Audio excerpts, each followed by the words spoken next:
Hey, greetings, everybody. I have a special guest with me today that is going to help me explore why strengths perspective is really a core foundation to being trauma informed. So I'd like you to meet Dr. Sharla Okeeffe. Um, Dr. Okeeffe um, has worked in child welfare for 20 plus years as a line worker, as a program manager, and as a regional director from the state of Indiana. And is that right? Indiana? No, yes, no, Ohio. Ohio, Indiana, Ohio. Sorry about that. That's all the Midwest. Sorry about that. So that's the Ohio State. So yeah, I gotta always remember to get that right. Um, and but I'm going to let her share a little bit more with you all about herself. I will say this: her dissertation is something that I have followed, and it was really it sort of speaks to me about hope because she saw the trend in child welfare across the United States, not just Ohio or Indiana, but definitely Missouri, definitely Kansas, where workers were spending more time filling out forms and sitting behind their desk than truly engaged with families. And for us as a social worker, our core, right, our core value is engaging clients. And how do you do that when you're buried behind forms and paperwork, sitting at a desk instead of being out in the trenches? And Dr. O'Keeffe saw the trend moving away from engaging families. And so her dissertation was designed for us to stop and take a really critical look at that.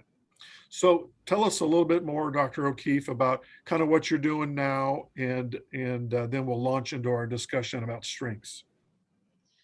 Yeah, so right now I'm working for a technology company that their prime focus is creating software for human services organizations. So I'm working again primarily in the child welfare field and adult protective services field of helping to build and shape computer programs, computer software that will save workers time.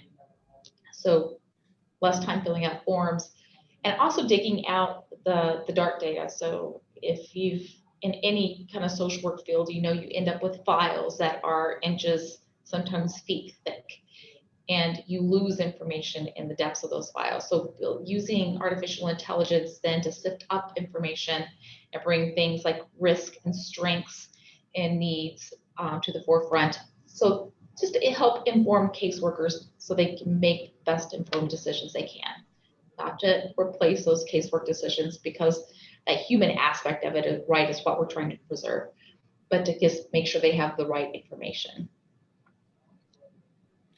So to the listeners, to sort of launch our discussion here about strengths, um, I think that the listeners or know that my background also has been um, child abuse, child welfare, domestic violence, family violence.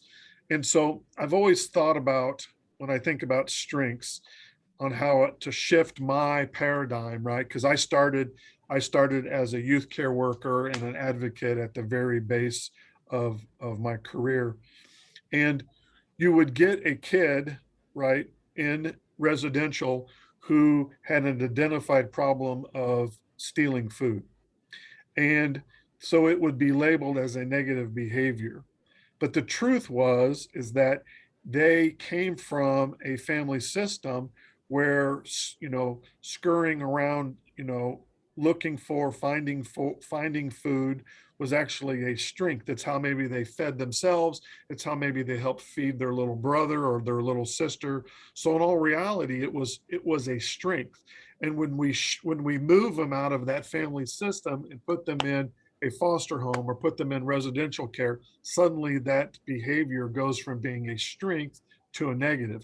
Because just because we've moved from a neglectful family system to a foster home or residential where there's 3 meals a day doesn't mean that behavior just automatically goes away. And so I think that one of the mistakes that we make, whether it be, domestic violence shelters, residential care, group homes, is that we're so quick to label behaviors as negative, when in fact they really are strengths. They've allowed that person to overcome trauma and really survive. It becomes, a protective factor at that point. So what are your thoughts about strengths as a core element of being trauma informed? Well, of course, as you're working with your trauma-informed clients, you've got to have that lens of understanding they're coming from trauma, experienced trauma, and how that happened. But you've got to also understand how they survived that trauma and how they're getting through their day-to-day life. So I experienced domestic violence, what strength pulled me up out of that to, seek help or maybe protect my children. So maybe I'm still in that domestic violence or violent relationship, but how I'm behaving with using a strength is protecting my children. So just having that understanding that there's something good going on in a client's life, no matter how bad the situation looks, there's always a strength that you can build on and pull that up and say, look, yeah, all this bad stuff is going on, but you're getting up every day. You're feeding your kids. You're getting them off to school. You're helping them get their homework done, even though you may have this dysfunctional situation going on. And just like your example, Greg, of the child stealing food. And you saw that in foster care all the time, right? The kids come into foster care and with maybe their siblings. And the oldest one is at odds with the foster parent because the oldest one's trying to parent those younger siblings. And Yeah, the foster parents, like, this kid needs to go because they're getting in my way of taking care of these younger kids. When really that child's showing that strength of being able to take care of his younger siblings because that's what he or she has done. and frequently what I would see in that scenario, first off, we'd label that kid as parentified, which isn't necessarily a It's not a bad strength. thing. It's not a strength-based term. And No, then instead of pulling them alongside and say, hey, let me support you in taking care, we'd say, I'm the dad here, or I'm the mom here, or I'm the adult here, and it's my job, and your job is to be a kid. And while that sounds great, that really is devaluing the strengths that they bring to the table, which is looking out for their little sister or their little brother. I actually had a conversation with a parent who parented a foreign exchange student who came from third world country. And her job as the oldest child in that family was to make all the beds and get up and make breakfast for the kids and really had a little bit of freedom as that oldest child they knew that she was going to take care of stuff. So in her family, her host family, she would get up and do the same things every day. And so that family, that mom, thankfully, was a social worker, came to understand what was going on and was able then to help work with that child, work with her and say, this is for you to experience and this is a great thing because you're going to go back to that. But here, let's work together and let you have a good experience here. Yeah, I think that's a great example. Um, I think that um, people who work in systems which say they are strength based, when in fact it's questionable whether they are or not. I think there's a lot of that when in Rome, do as the Romans do. So I'm a young advocate, I'm a young case manager, and I've joined a domestic violence shelter, I've joined a residential center, and then I see people around me, labeling kids as parentified, labeling adults as enmeshed, using terms that are very that are not strength based, and then before you know it, that sort of bias within the agency and agency bias overtakes them, and then there they are themselves. They've lost their perspective of being strength based. So, what recommendations might you give to a young advocate, young youth care worker, young case manager, young bachelor level social worker, or even a young master level social worker to to maybe catch themselves as they start to fall prey to that agency bias, which negates strengths, and what could be one or two things that they do to remind themselves about the strengths perspective? that I think is your peers, right? Not maybe not your peers at work, but another set of your peers, maybe college friends, that you can go back to and like, hey, this is kind of what's going on. So in talking through some of those things, keeping in mind that you know some of us got our bachelor's or master's quite a long time ago, and may not really have advanced in our careers, and be that advocate for yourself too. And by standing up and saying, hey, no, let's not call it parentified. Let's look at that at a strengths perspective and just call that a child who has some survival skills and to help him and his family, um, can turn that around. Because we do, right? The whole labeling thing, eventually you live up to what you're being called. So we're an advocate for our families all the time, but with our community partners, but we've also got to be an advocate for them within our own agencies when we're hearing those things, and advocate for yourself. Be confident in what you know, and be willing and able and upfront to show that, and seek help. I mean, if it really gets to the bad point, hopefully you've got a great clinical director, that you can seek out and maybe talk through some of those things. Yeah, I like the idea of peer support, and if something doesn't feel right, a term that we might use with adults, right, is manipulative. Oh, they're so manipulative. Where we use that term with kids, we say, oh, they're parentified, or even they're manipulative. And to really catch ourselves, because I do think that the strength based is I don't think it's a hard concept to think about. I think it is a I think it is a more challenging concept to live up to and to hold agencies accountable to at the maybe not just the micro but the meso level. And I think that is something that we should all strive for. So I love your advice. Don't be afraid to ask. Don't be afraid to raise your hand and say, "Hey, I'm not sure. Maybe this doesn't feel right to me."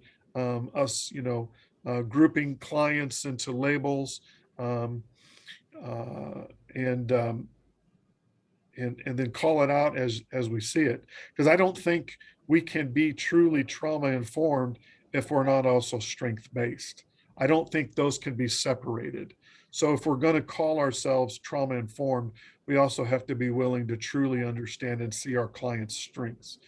Um, and their strengths aren't always they're not always society's preferred values, but for that client, that's what got them to this point. You talked about manipulative. We call them manipulative. The fact is right, we're all manipulative, and it's a survival skill, and it's a way of it could be somebody, it could be just be seen as just being very charming, right? Just charming your way into something. You're using your daily skills, whether it's your personality or anything that you've learned, behavior, in order to move forward. We manipulate our kids, right? Raising them. Good parent manipulates their kids because you're teaching them behavior, and you're shaping them that way. So it's, to me, that the word manipulative has just been a funny word to me, because I always see when teenagers are labeled manipulative, I'm like, yeah, those kids are surviving. So that's a different word, just trying to get around. And sometimes we don't have the right words to make it a strength perspective or a strengths based word. But the description, I think, could be more strengths based. And anytime you're working with kids and families, you've got to look at it from a point of strengths. Or we've got this family who's in this tough time. What strengths can we pull up that they already have and build on those so that they can overcome what they're up against right now? I think one of the key ingredients to be able to do that is to have genuine empathy, um, and it to be genuine. I remember, oh, gosh, it's a strength that you're here at the shelter. That's awesome. Well, it's got to be more than that. It's got to be deeper than that, because that might not come off as overly genuinely empathetic. Um, so again, I think the strength based is a core element. It's easy to discuss. but truly living it every day, I honestly will tell you, Sharla, that it's probably taken me. So I've been in practice 35 years. It's taken me over 20 years to be good at it, because I do think that it is a skill that requires practice. But I do think that hopefully everybody listening to this video takes a moment and says to themselves, why am I in this field? If I'm in this field to help people change or create change, how can I do that if I see clients as parentified, or that they're thieves, or that they're manipulative? There's no way for me to be a change agent at that point. Um, so I think probably, innately, people at all levels, whether it's a bachelor level or an entry level advocate position, or, even a clinical director's position, I think we all should be held to that same standard and be willing to ask ourselves those questions. So, And, I think about kids in high school, right? And how mean kids can be in school to each other. I mean, what if, this is my social work dream, right? What if we start talking to kids from a strength-based perspective at a really young age in their daily lives? Would they be better? Would it be easier for them than it has been for you and I to really truly adopt that strengths-based perspective and start using terms that are more helpful than hurtful? I think that's a great thought. I have recently been thinking about something kind of like the same way. When if we all stop for a moment and envision a kindergarten room, right? It's full of colors. It's got the alphabet, it's got the numbers 1 through 20 on the board, it's got pictures of culture related things, there's learning stations in the kindergarten room, there's an area to dress up, there's Legos, there's an art station. And then by the time you get to a sixth grade room, you maybe have a few posters of a couple, phrases out of history class or a math formula. And by the time you get to a college classroom, there's nothing on the wall. And so I think we do it well, but then we drop off, and then we forget what that should truly be like. And that isn't very strength based at that point. So we start well, we just don't finish, I don't think, as strong as we start. What if what if your college classroom, right, looked like a kindergarten room, and it was full and it was inviting? Um, well, that would be really different, but that's not the way it is. Or even a high school room. By the time you get to 10th grade, the rooms are stripped down for the most part. So, well, thank you so much for your time today. Hold on, don't go anywhere. I'm going to stop recording, and then you and I can say goodbye. Everybody listening, I'm going to get grief off air of saying Indiana when it was in fact Ohio. So I'm just apologizing right now, because I'll never hear the end of it. But thank you so much, Sharla. I appreciate you taking some time to join me today, and we'll talk soon.